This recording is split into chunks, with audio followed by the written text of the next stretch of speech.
This is Mark Lane. This is Robert Groden. This is Dick Russell. This is Cyril Weck. This is Jim DiEugenio. This is Jerry Pollicott. This is Bill Pepper. This is Governor Jesse Ventura, and you're listening to Black Op Radio. Video computers online.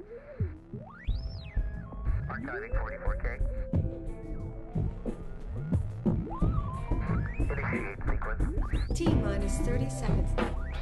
Server connection confirmed. T-minus 25 seconds. Live stream 21 at 20K. T-minus 20 seconds. Phone lines are a go. T-minus 15 seconds. Satellite uplink verified. T-minus 10 seconds. Flight check complete. Satellite uplink verified. 5, 4, 3, 2, 1. Welcome to Black Op Radio, the voice of political conspiracy research. You're listening to Black Op Radio, the show NSA doesn't want you to hear. Now here is your host, Len Osanic. Hello everyone and welcome to another episode of Black Op Radio. This is Len Osanic and today we have the extreme pleasure of being joined by Governor Jesse Ventura. Hello, Governor Ventura. Hi, Len. How are you today? I'm doing well, thank you. Good. It is a pleasure to speak to you. I look forward to seeing you on TV and your TV show, Conspiracy Theory. So you're a voice in the wilderness because there are so few people that seem to shoot from the hip with regards to talking about the truth in just politics and life that I see from you. I enjoy that. Right now, it's getting around Christmas time, a lot of shopping, and we wanted to make sure that people knew about your books. I wanted to just promote that a bit, so let's talk about your recent book. Well, my recent book is 63 Documents the Government Doesn't Want You to Read, and of course that piggybacked on the previous book, which was American Conspiracies, which we wrote about a great variety of American conspiracies taking the conspiratorial side. And we took a lot of grief over that, Dick Russell and I. So we decided to follow it up with a book called 63 Documents the Government Doesn't Want You to Read, to where we couldn't take any grief because these are all documents from your government. These are documents produced by your tax-paying dollars. And these are programs and things that your government was involved in, and they can't rightly deny it when it's their documents that tell the truth on it. So the book is controversial, but at least this time it isn't Dick Russell and I receiving most of the controversial heat from it. Right. Interesting reading, and you supply documents in there as well. So people who are skeptical, I'm always amazed when I look at for some research of other interviews you've done with people in what we call mainstream press, and how they're dumbfounded. They say, how can you think 9/11 was an inside job? Or how can you make the leap that Building 7 was brought down due to demolition? And it's appalling to me, the state of journalism and journalists today, that they don't ask any questions, any relevant questions. I've heard you say, listen, I'm just asking, can someone answer some of these questions?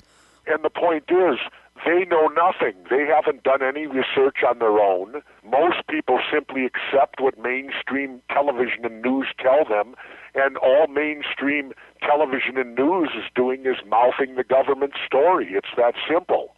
And like when it deals with 9/11, I challenge people. I've talked to people that survived it. I can rattle off 3 or 4 people who tell a far different story than the official story. Now, whom are you to believe? Someone who lived through it, or some bureaucrat in Washington who watched it on television the same way you and I did and knows nothing more than what you and I know and is mouthing a standard story? And so I would prefer, people like William Rodriguez, the last man out, who was the last guy out of the tower before it collapsed. People like Mike Malone, who spent a year on cleanup there and visually told me he was there the night they discovered the black boxes. He saw them. And yet the government tells us they were destroyed the first time in history. People like April Gallup, a sergeant in the U.S. Army who was right in the Pentagon in the very room the alleged plane hit. And today she's being treated for post-traumatic stress because of her vivid memories, not her vague memories, her vivid ones. And she told me unequivocally, no plane hit the Pentagon. There was no seats, there was no debris, there were no bodies, there was nothing. She assumed it was a bomb that went off. She could smell cordite, which is the smell you get when bombs go off. So whom am I to believe? The people that survived it or the government who has lied to me? Let's see now. They lied to me about weapons of mass destruction in Iraq. They lied about Iraq's ties to Al-Qaeda. They lied about the murder of Pat Tillman. They lied about the rescue of Jessica Lynch. They lied about the Gulf and Tonkin incident. Do I need to go on and on and on? You're listening to Black Op Radio. I can't believe that more mainstream press have not taken the issue like you have your show, Conspiracy Theory. You'd think there would be a lot more investigative reporting going on. But no, because remember something, you're not allowed mainstream media. They're part of corporations, and corporations run the government today. You need to make those connections. That's why you don't hear about it. Look at on my TV show. We had a full confession to the murder of John Kennedy by E. Howard Hunt. Now, it doesn't end there. Mark Lane's great book, Plausible Denial, deals about a trial that took place in Florida where a newspaper printed that Howard Hunt was involved. Howard Hunt sued. The jury decided in favor of the newspaper. So the preponderance of evidence at this trial, and Mark Lane was the attorney, showed that, yes, Howard Hunt was involved in killing President Kennedy. So you have a trial where the preponderance of evidence indicates it was so, and you have the man himself doing a deathbed confession to his son, St. John Hunt, and still mainstream media continues to perpetrate the Lee Harvey Oswald myth. Why? Because they've been bamboozling us with that for 50 years. They could have a film of shooters from the grassy knoll, and they still wouldn't believe it or indicate that it was anything more than Oswald. yeah, it is astounding because with the case of E. Howard Hunt, he didn't say that he was a gunman. He kind of revealed that there was a name for it. We called this the big event, and I was on a bench warmer, I think is what he said, his quote. Yeah, so, and he even named the guys, and if you've studied Kennedy, William Harvey at that time was head of the CIA's assassination unit, and David Sanchez Morales was one of the biggest operators out of the CIA then. In fact, he became famous 4 years later when in Bolivia they put Che Guevara up against the wall and shot him dead. Sanchez Morales was in charge of that. well, being that this is November, and you've been a rare public figure to go to Dealey Plaza in memory of JFK, I think it's shocking that the Sixth Floor Museum has this campaign of, I mean, you've met Gary Mack, so you know what I'm talking about, saying that, Sure. that Lee Oswald did it by himself and everyone go back to sleep. Well, wait, that's the official that they do, and you expect that from them because that's what they've sold the public. But did you see on my show, I got Gary Mack to admit his own personal viewpoint was there were more people involved. Yeah. It was right on my show. Gary admitted it. I He did. has to take the posture because that's what the museum's about. But he personally says that there had to be more people involved than just Oswald. Yeah, but how can you call it a museum? And, you know, it's one thing to say... Well, they might have a museum on the Wizard of Oz, too. Oh, goodness. No, I agree. I know where you're coming from, Len. I understand. How can you call it museum when it's not factual? But that's what we face today. I mean, look at how they distort the murder of Abraham Lincoln. I mean, I talked to a nephew of mine that was in high school, and he had just had it as a subject. And I said, what do you know about it? And, of course, he talked about John Wilkes Booth going in the theater, shooting, leaping, chasing him down, and killing him. They didn't teach him one thing, that there was a major conspiracy by the South. They were also going to try to kill Vice President Johnson, Secretary of State Seward, as well as General Grant. They were only successful on one, and that I think 4 or 5 of them went to trial, were convicted, and the first woman was actually put to death. And none of that is taught in any of your history books. None of it. We hear a little bit about Smedley Butler and another, attempted coup in America. But Sure, they don't teach you about that either. The fact that in FDR's era they accused him of turning us socialist, which sounds familiar, doesn't it? And a group of Wall Street heavyweights, all the big names that you know from Wall Street, got together and was going to pull a coup d'etat, and they were going to put General Smedley Butler as the new president, the two-time Medal of Honor winner. Perfect choice. Only problem, Smedley truly was a hero. He whistle-blew them. He exposed them. But again, nobody went to jail for it, and this was treason. Yeah, treason, and I feel the crime is in the murder of JFK. It's not the continual cover-up. It's America's gone to sleep with the idea that a good president was killed, murdered, removed, and there is going to be no investigation. Well, let's move forward to what I learned just today. You want to know something I just learned today that might be news to you, too? Go ahead. I'm all ears. There's a bill right now in the Senate. It's, let me get it here so people can look it up if they desire. They can look this up on the ACLU.org. It's Senate Bill S-1867, and it's presented bipartisan support of Senator Carl Levin, Democrat Michigan, and John McCain, Republican Arizona. This is a bill to have our legislature, Congress, declare the United States as a battlefield so that therefore the U.S. military can have free reign in the country to chase terrorists and do whatever they need to arrest them and put them in jail. In other words, American citizens could be arrested by the military and imprisoned without due process. Stunning, isn't it? Frightening. Frightening is another good word for it. Absolutely. And they're saying it must be defended by the Udall Amendment, Senator Mark Udall of Colorado, which is going to try to define what they're allowed to do and all this. My answer is, why are they passing anything like this in the first place? This is treason, because it goes directly against the Constitution and the Bill of Rights. And when I, as a military person, take an oath, I swear an oath to defend the Constitution and the Bill of Rights against all enemies, foreign and domestic. And this is on the agenda right now, and it was done in a secret committee without any public hearings. People better wake up out there. You're listening to Black Op Radio. It sounds like pre-war Germany, and I don't need to be fear-mongering, but like I said, this kind of stuff, even with the TSA and everything, it should be frightening to adults to realize what's happening here. Well, again, the country seems to have this attitude that, well, I don't care what they do, they're keeping me safe. And I got news for people. The only way government can keep you safe is to take your freedom. They have to lock you down. And we seem to be not listening to the words of Benjamin Franklin.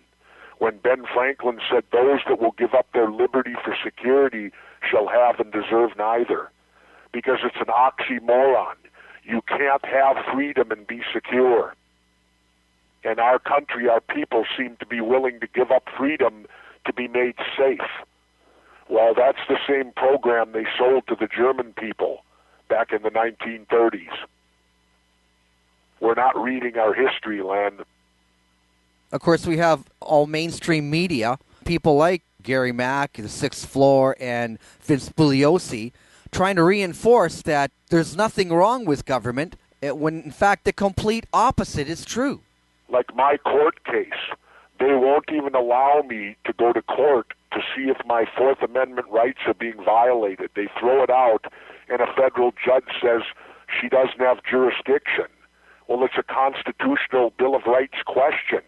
If a federal judge doesn't have jurisdiction, nobody does. I did some research on it. It's called administrative law. It was brought in by that scoundrel Woodrow Wilson. He's the one that brought us the Federal Reserve. And they do the same thing. They skirt the Constitution.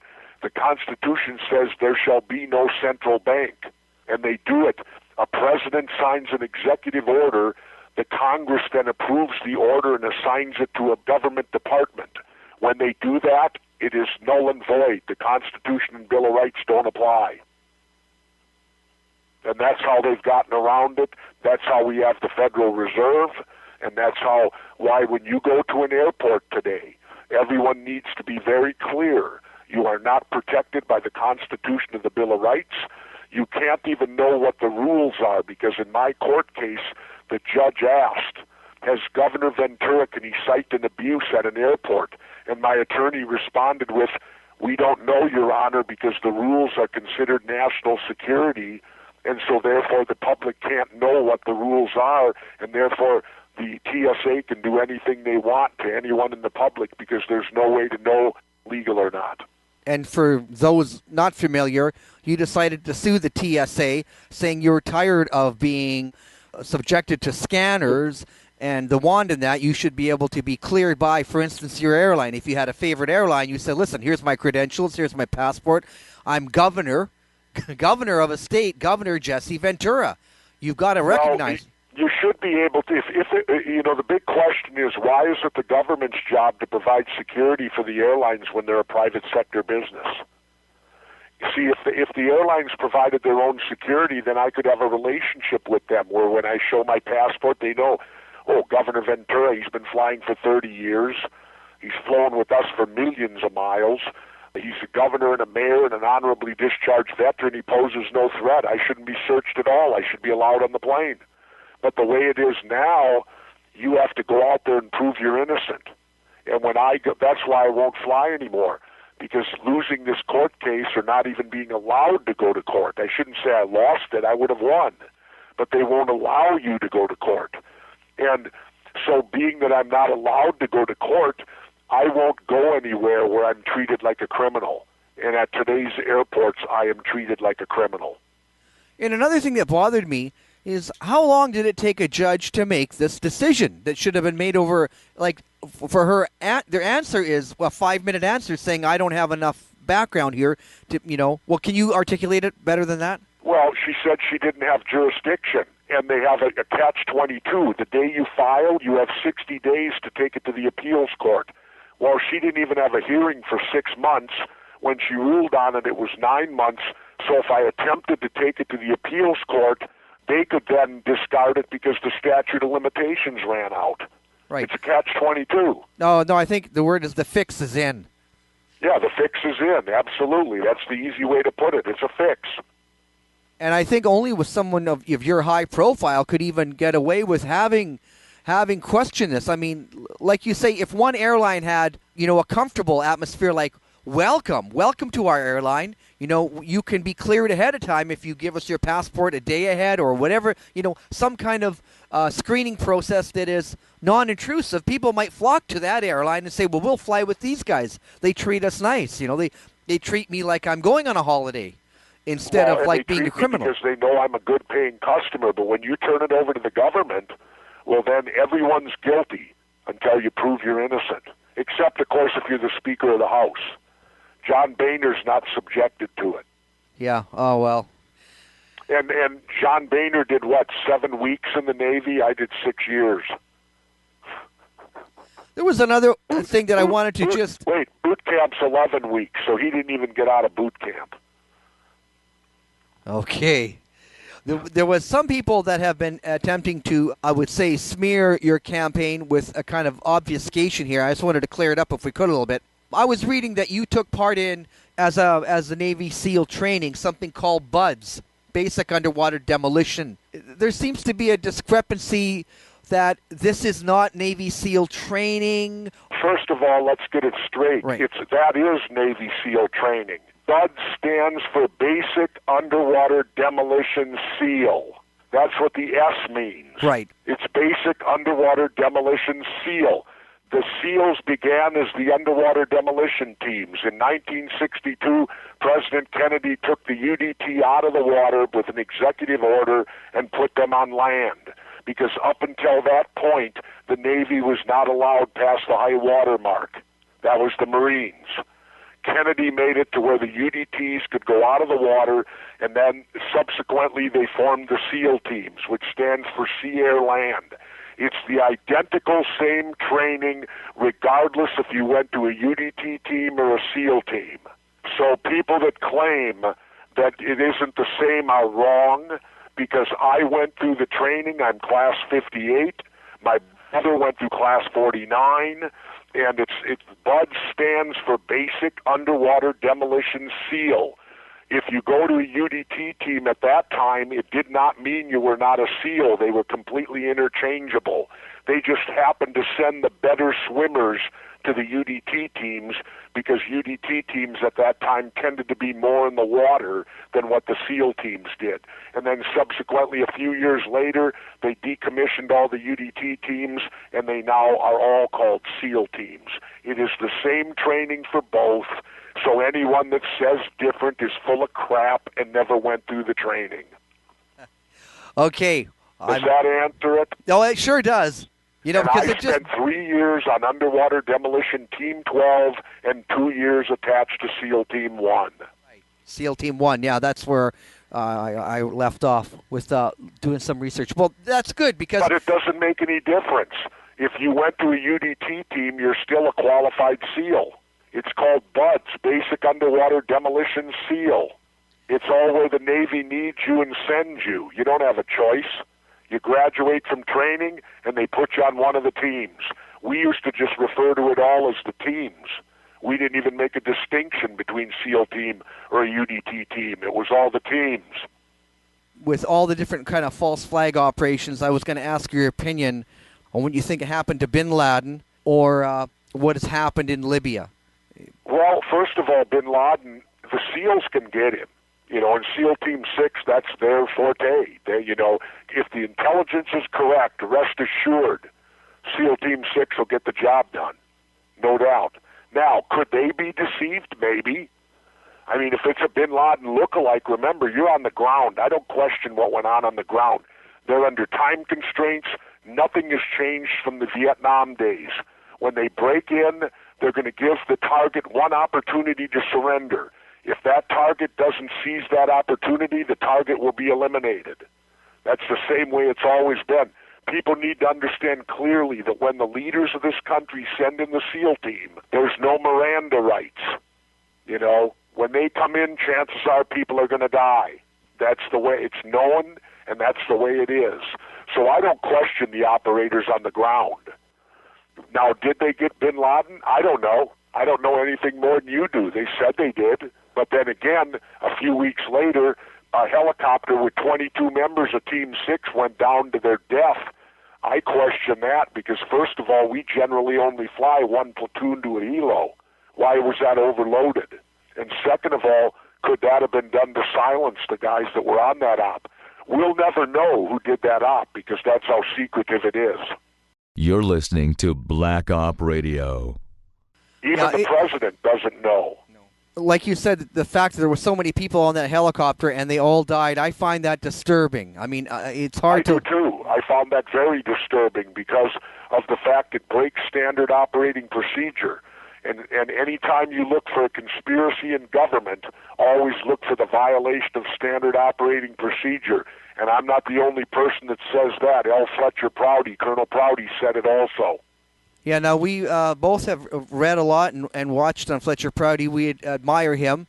Tell me just a little bit of your take, since you brought up Fletcher. I mean, I just thought he was a great American. Well, Fletcher Prouty was. He served honorably in the United States Air Force for a tremendous career, and he had a job that was second to none. I mean, he was the direct liaison from 54 to 64 between the CIA and the Pentagon. So Fletcher had to know everything, sitting in that chair pretty well. But no, and he's a guy who wrote a tremendous book called The Secret Team in 1972 that tells who really runs our government and how it operates. And the government was so disturbed over that book, they essentially banned it by buying up all the copies. Well, it's out there now with my publisher, Skyhorse, and I encourage people to read the works of Colonel L. Fletcher Prouty because it's very eye-opening when you do.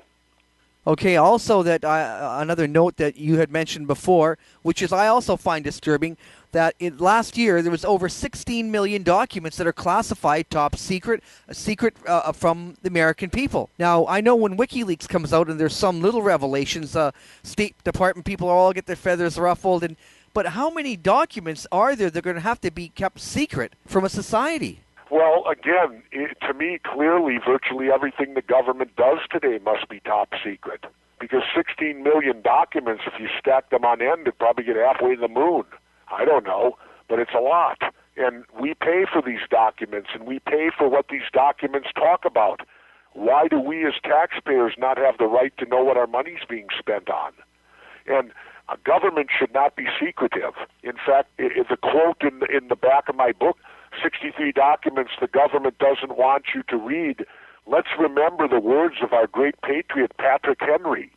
Quote, "The liberties of a people never were nor ever will be secure when the transactions of their rulers may be concealed from them." Now, that says a lot, and that's from Patrick Henry, one of our founding people that fought for this country and what it stands for today, and he's telling you right there, you can't have secret government, or it won't work. And today we have a very secret government that feels that we, the people, aren't entitled to know what they do. Yeah, and that government is working for corporate America. Well, yeah, I like to tell people today that when you join the military today, you're not serving the people of America. In fact, it kind of makes me sick every time I watch a football game and hear the commentators thank the military people for keeping us safe and for keeping the American dream going. They need to wake up and smell the coffee. And you can go as far back as General Smedley Butler, the two-time Congressional Medal of Honor winner who died in the 40s, in his memoirs when he stated unequivocally that he didn't work for the American people, he worked for the United Fruit Company. And whenever the United Fruit Corporation would go into Central or South America, if they didn't get cooperation, they sent in the U.S. Marines. Well, the same holds true today.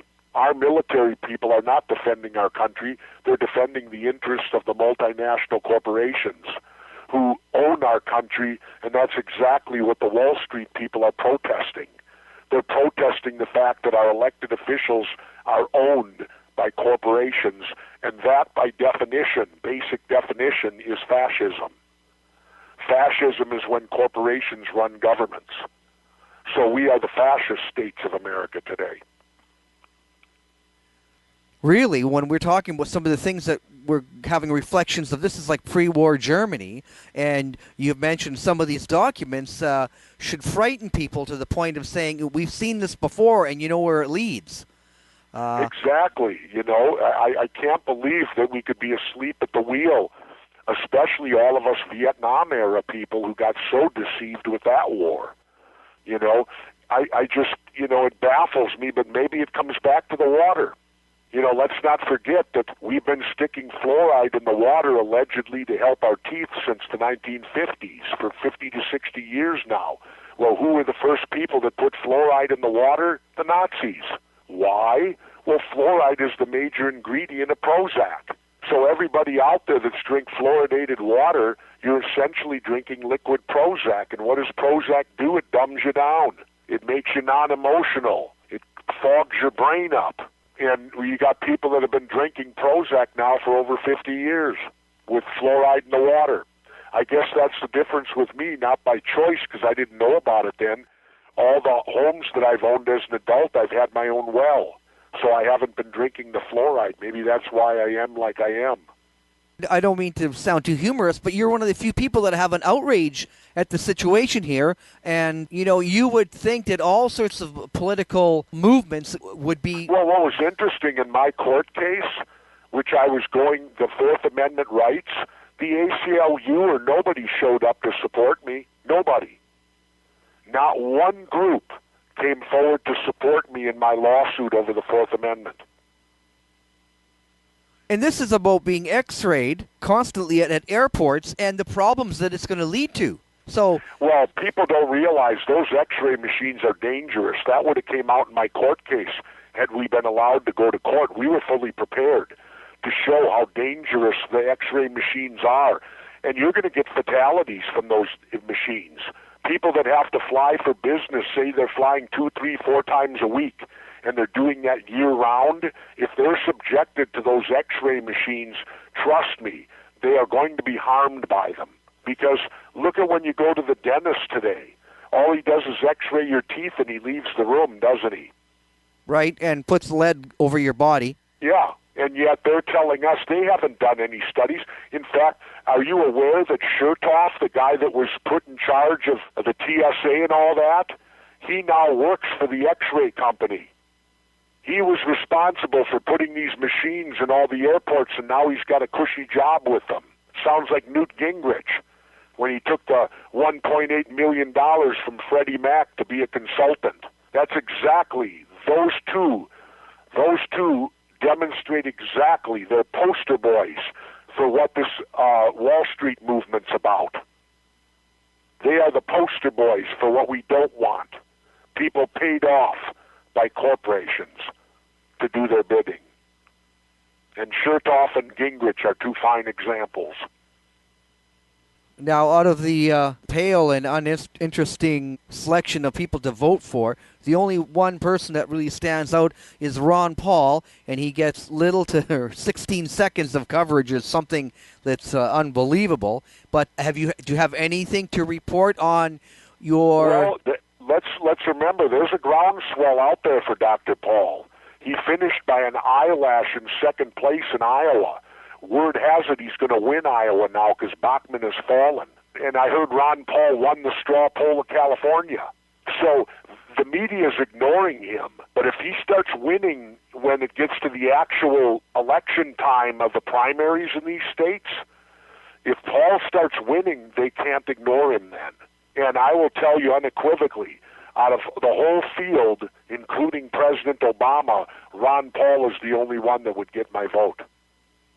He seems to be very quick and smart and intelligent and... Well, not only that, he asks the right questions. He's the only candidate up there that wants to audit the Federal Reserve. All the others avoid it like the plague. He's the only one up there when they talked about putting nuclear waste in Nevada. He stood up and said, I voted with the Nevada senators on states' rights. What right does the rest of the country have to dump their nuclear garbage into the state of Nevada without Nevada approving it? See, Ron Paul's big on states' rights also, as am I, because you look right now, California voted for medicinal marijuana to be able to be prescribed. Barack Obama said he wouldn't bother with it. Well, not so. They're coming in and busting right now as we speak. And how dare them, when the people have voted that they want something, that the heavy-handed federal government will simply ignore that and do what they want to do. Another good candidate out there quite possibly could be Gary Johnson, the former governor of New Mexico. I'm not too familiar with him. Oh, he's the first governor that came out for full legalization of marijuana. Gary's real progressive. He's a smart guy. He would be a terrific candidate. And I've heard rumor that he could be the libertarian candidate for president. If he is, he'll get my vote for sure. Right, because with not only really this two-party system that they keep propping up, you spoke of a need for a revolution in the political situation, here, that there's got to be three or more parties. There's got to be people to choose from, not... I have a better idea. Let's abolish all political parties. Okay, what next? Abolish them. Turn them into what they are, political action committees. Abolish political parties. You know the two simple things you could do to start on that road? Why on an election ballot do they list the person's party? Just put their name. So you're Why just... should parties be listed on the ballot? Just put people's names down. That way the general public has to educate themselves. What does so-and-so stand for? Now it's too simple for the parties. If you're a conservative, you don't need to know names. You just look to see who's got Republican by their name. If you're a liberal, you don't need to know names. You just look who's got Democrat by their name. The other thing that should happen on all ballots should contain a third option, none of the above. And people laugh over that, but what it truly means is this. It means a vote of no confidence in your government. And I'm willing to bet that there are certain elections where none of the above would win. Now imagine, say hypothetically you're the Republican candidate, you win the election but you lose to none of the above. Well, yes, you would take office, of course, but wouldn't it kind of make you change your thinking if you lost to nobody? Yeah, it reminds me of an episode of Michael Moore's show where he ran a ficus, and the ficus would have won, but they wouldn't count the votes. Somebody stepped in and said, we're not counting the votes. And that was... exactly. Yeah. But see, they could do that simply by running none of the above. You go in and vote, and you have no confidence in your government, so you vote for none of the above. I don't want any of them. And that would send a huge message. Because imagine, like I said, if none of the above won. Well, Think of the poverty of that situation then, because if you were running against that candidate who did win, you say, geez, I offered an alternative and they didn't vote. They voted for no one. None of the alternatives had any promise at all. There you go. See, it would send a huge message, and if those two simple things were done, offer the option of none of the above, and you take political parties off the ballot and just put names down, just the names, not the party. Get rid of that, and that would be huge. But see, they'll never do that because the two political parties control the whole system. That's why a third party can never succeed, because they make it too difficult to get ballot access. If I could get ballot access in all 50 states, and if I were allowed to debate, I'd win. I've done it twice now. There's no doubt in my mind that I could win again if you're given ballot access and if you're allowed in the debates. Because you offer this voice of common sense.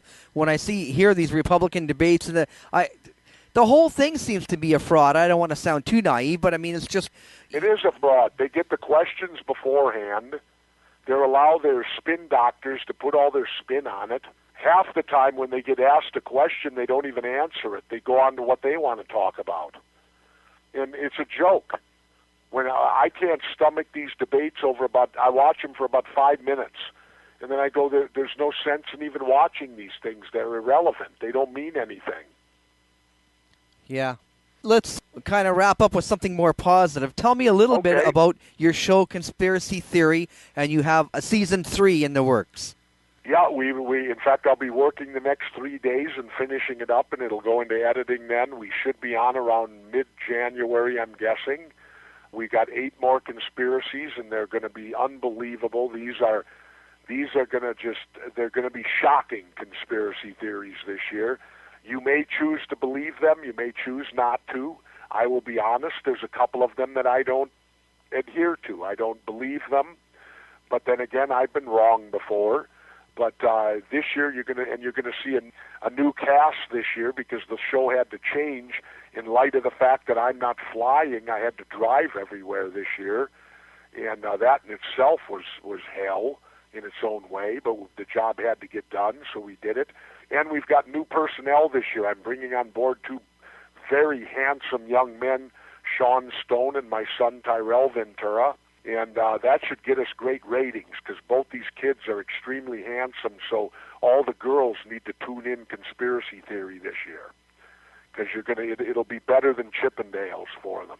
And of course, I'm joking a little, but they are 2 good-looking guys who go out and search. And of course, Sean Stone is the son to the infamous Oliver Stone. So that's danger in itself. Letting Ventura team up with Stone can only mean trouble. No, I'm looking forward to them because I enjoyed all your shows. And as a matter of fact, this year's will be terrific too. We're going off and we're investigating some pretty far-flung conspiracies. But the one I'll tell you about, if the one conspiracy is real, if hypothetically it's real, well then religion and God as you know it will be destroyed. By what you've dug up on this episode, you're saying? Yeah, if it's real. And I can't state whether it is or isn't, but if it's real, God as we know it and religion as we know it won't exist anymore. Well, we'll look forward to that. I'm not too religious anyway. I've watched episode 1 of Zeitgeist, and I found that just, the ring of truth to all, these tales that we're told to try to explain where we come from people sitting around a campfire. You know how man exaggerates from one tale to another tale till finally 400 years later, after he's come and gone, they write a book, and, almost any religion. I mean, people are just trying to answer the unanswerable. Where do we come? And what my show will take you back to the point of evolution, to where, like I said, if it's true, God and religion as we know it will be drastically changed. It's pretty heavy stuff. Well, we'll have to wait for that episode to come out. Yeah, if they air them. We've done them. Now it'll be up to True TV to put them on TV. Just tell me a little bit. We're finishing them up right now, and of course then they have the option whether they want to air them or not. Yeah, now just briefly tell me about one episode that got pulled from True TV. Well, the episode that got pulled was the one we did on Are We Turning Into a Police State last year. You know, we showed the bill where Homeland Security bill where they ordered FEMA to build 6 of these internment camps throughout the country, which ties into this bill I told you about today.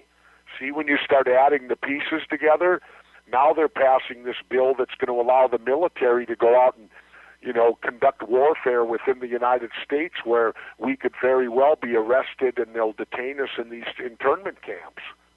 So one leads to the other, doesn't it? It's shocking to hear that kind of language and the intent of a bill. That was part of that show. And what happened then, the government came down so hard on the parent company, Time Warner, that the police state show was pulled. They now won't acknowledge we even did it. So what I learned from that is they pretty much let me investigate everything they've gotten away with already, which is like JFK and 9/11. But anything that's got the future in it, they get real upset if I try to expose what they got planned for us in the future. Well, I'm telling you, one of the most shocking things I saw with those murals in the Denver airport, I just could not believe that in an airport those murals were there. I mean, jaw-dropping. And, of course, I guess it was common knowledge to anyone who had been through there before, but... No, not really, because you got to look for them. I mean, who really looks at paintings in airports? You kind of are heading to get your luggage and get the hell out of there. But to me, the scarier thing, even more than the murals, was their dedication plaque, where it was dedicated to the New World Airport Commission, which doesn't exist. Or the guy that brought me there said, we've been trying for 4 years to find out who this is, the New World Airport Commission. Why would they use those words? Wouldn't it be the Colorado Airport Commission or the Denver Airport Commission? But instead it's the New World Airport Commission, which you cannot find anywhere. You don't know who serves on it, and you don't even know if it exists or not. But it's on the plaque in the Denver airport. Pretty strange. Yeah, well, like I say, that was jaw-dropping. Well, wait till you see this year. This year, you know how we think something's under the Denver airport? Right. Well, this year we discover an entire underground city. You're listening to Black Op Radio. Well, I'm looking forward to it. I'll just tell you that. And we're not invited in. We got in. I'm not a Navy SEAL for nothing, you know. Excellent, excellent. I'm looking forward to it already. As a matter of fact, I wish... They're going to be good. They're going to be very good. Like you said, you only made 8 episodes. If you had like support from True TV, or are they getting a backlash? No, they order them. You know, they it's just that in the cable or that television, they don't have the same seasons that network TV does. So they order them in blocks of 8. Like these now, they'll show these 8, and then say springtime or early summer, they'll decide, well, should we do 8 more? And then if they do, they'll order 8 more, and we'll go back into production. If they don't, we won't do 8 more, and the show will be over. But so far, they've done it 3 times. They've ordered 8 each time, and we have 8 ready to go again this year. And now we'll finish them. Whether they air them, well, that's up to them. I mean, I'll get paid for it, and I want people to understand I'm not doing this for nothing. And like I always tell people, we can't get in trouble because we're not doing a documentary. We're doing entertainment. Let me ask you this. Can you talk about maybe just 1 or 2 topics that you found of interest that you didn't do in this 8? Again, we're not doing amazingly chemtrails. It's been on the board all 3 times, but for whatever reason, the network hasn't approved chemtrails. Oh, so there was a bit of opposition to that topic. Not necessarily an opposition, but they didn't want it. You know, they chose 8 others, and chemtrails didn't make the cut again. And it's been up all three times. For whatever reason, it hasn't made the cut through the network because they get ultimate final approval. After all, they're the money. And so it follows, like I tried to tell people earlier about the Federal Reserve. He who has the money has the power. Well, True TV is providing the money, so they have the power. That's how it works. Well, I was, I couldn't believe that you got to do the 9/11 episode that you did to start with. And then when you also tackled the Pentagon, the 9/11, the second episode, I mean, it should be required listening to. I mean, Well, wait till you see the third episode this year. you have a third. Oh, yeah. Okay. There'll be a third. Well, that's great news. That's great news. And the other thing is I was hoping that maybe one day you would do something on Bobby Kennedy or more on the JFK because, The unfortunate thing for that is True TV made me a promise the first year. They said if we have a good first year, we'll let you do Kennedy the second year. But their major focus, they want the conspiracies within the last decade. Because let's remember, they're looking for TV ratings. That's their ultimate goal. And so you have to give them their due on that. And they feel strongly that they need conspiracies that are far more modern. Kennedy is now 50 years old. Bobby Kennedy's 40 years old. And they don't want to go back that far. I was lucky to be able to do the episode on JFK that I did, and that was only because they promised me I could. Well, it reminds me of a quote from a comedian named Bill Hicks. And he said somebody was asking him about, Bill, quit talking about JFK, Kennedy. It was a long time ago. Just let it go. And he said, okay, well, in that case, will you quit bringing up Jesus as long as we're talking shelf life? Very good answer. I'll have to remember that one. Okay, if I can't talk JFK, then quit bringing up Jesus because he died way before JFK did. Great answer. That's a good one. Okay, Governor Ventura, maybe we should just leave on a high note then. It's been an extreme pleasure to speak to you. It was a great honor to meet you. Len, as always, I appreciate the time. And let me just say this to people out there. Wake up, because it's still our country, and we're still in charge. The only thing is we need real leaders to lead us, and we're not getting them today. And so it's up to us. Stop voting for Democrats and Republicans. Vote for anybody else because it's our country and we can take it back if we want to. I wish you luck on Season 3. Okay, thanks, Len, and we'll talk again. Thank you. Good night. Bye-bye. Black Op Radio presents Colonel L. Fletcher Prouty, the DVD Complete Collection. Finally, the DVD set you've been waiting for is available. Over 15 hours with Colonel L. Fletcher Prouty. Over 15 hours. Interviews with Len Osanic, John Judge, David Ratcliffe, and more. This is a one-of-a-kind set. These interviews feature Fletcher Prouty having candid conversations regarding his 23 years in the military, but specifically 9 years in the Pentagon from 1955 to 1964. His inside knowledge is invaluable to researchers of this era of American and world history. These are the revelations you've been waiting for. Over 15 hours with Colonel L. Fletcher Prouty, the complete DVD collection. Available at the Colonel Prouty reference site, www.prouty.org, and blackopradio.com.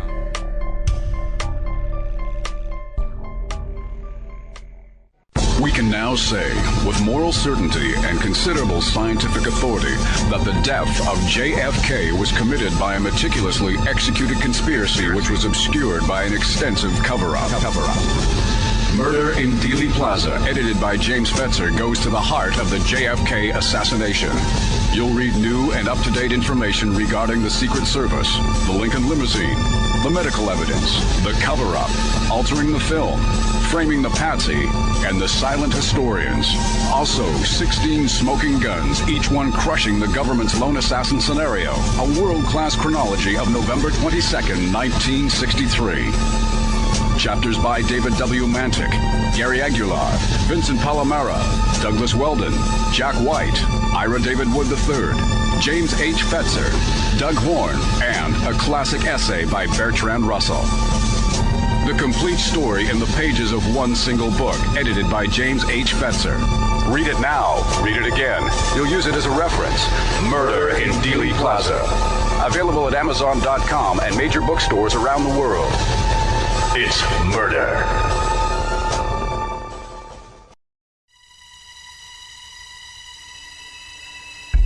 It's a political rally, a free speech zone, a town hall meeting. It's an interrogation at NSA headquarters. Now, it's time to make a statement. Time to represent. time to let them know who you are. That you're part of the Black Op. With a brand new Black Op Radio t-shirt. Comes in all sizes. Wear it loud and proud. Join the Black Op today. www.blackopradio.com.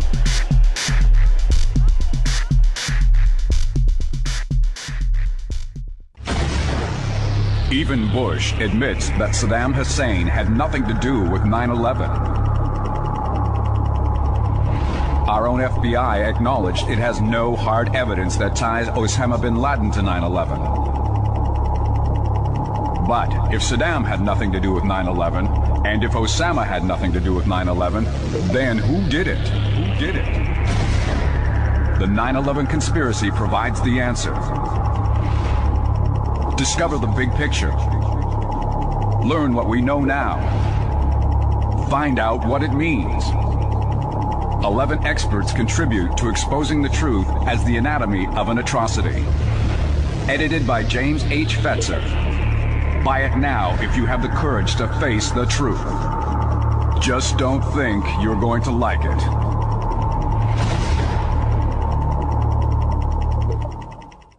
If you believe there's more to the JFK assassination and the mystery surrounding the CIA and its covert operations, you're not alone. Meet the man Oliver Stone called X in the epic motion picture JFK. Colonel L. Fletcher Prouty comes forward with never-before-seen or heard documentation and information about JFK, the Vietnam War, the CIA, and more on a brand-new CD-ROM.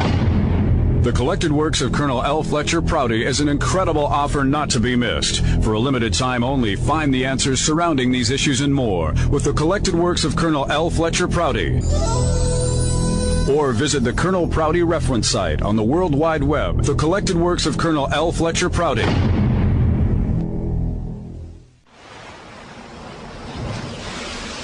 Stem cell research, abortion, cloning, evolution, creation science, intelligent design. These are hot button issues today.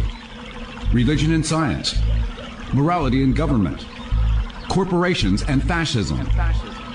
If you want to know what's happening to this nation this very day, then you won't want to miss Render unto Darwin.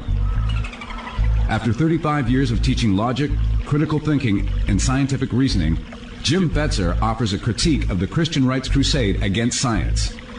If you want to understand the issues, if you want to be informed, this is a book you won't want to miss. Render unto Darwin at Amazon.com and the major bookstores. Render unto Darwin.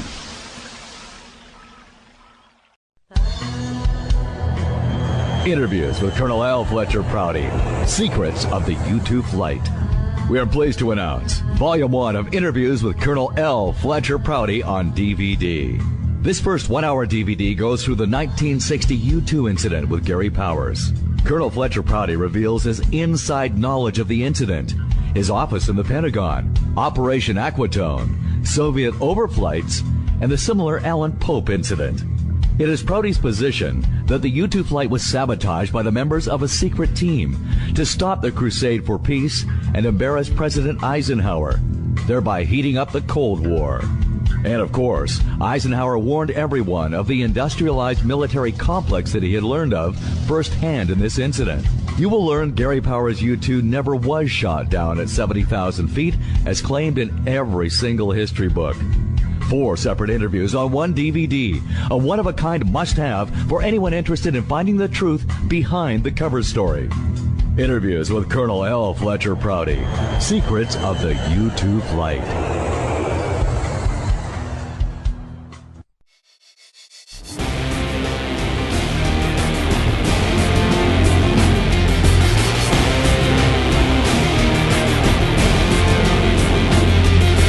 You've been listening to Black Op Radio, broadcasting weekly from the Fiasco Brothers recording studio in Vancouver, Canada. You're listening to the Fiasco Brothers Radio Network.